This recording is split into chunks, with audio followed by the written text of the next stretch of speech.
learn how to run a business.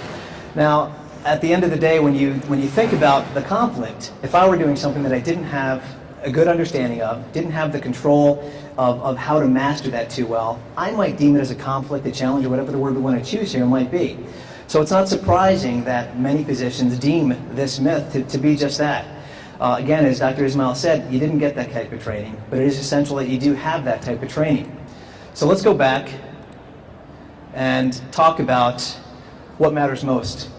According to the Physicians Foundation, 80% of 13,000 practitioners that were surveyed said what mattered most was the patient relationship.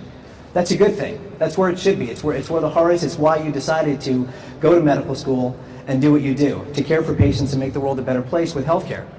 However, what was a little concerning for me was the fact that only 11% of those 13,000 plus practitioners who were surveyed said financial reward was top of mind to them.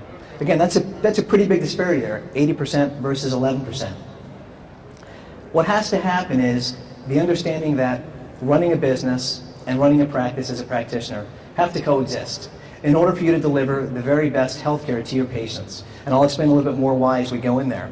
Now, we're not saying that financial reward should be at the top of your list. We're not saying we should be a medical mill and it should only be all about the money. What we are saying is that not having the grasp on the financial elements of a practice and viewing it as something that's important to your practice is paramount, and it could affect your practice adversely and the patient care that you deliver.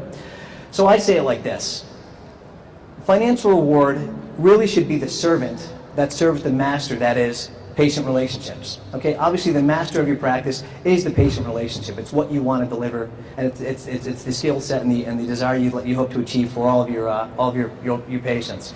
But again, the financial reward needs to be at the top of your mind and viewed as something that's going to get you to be more successful as a practitioner.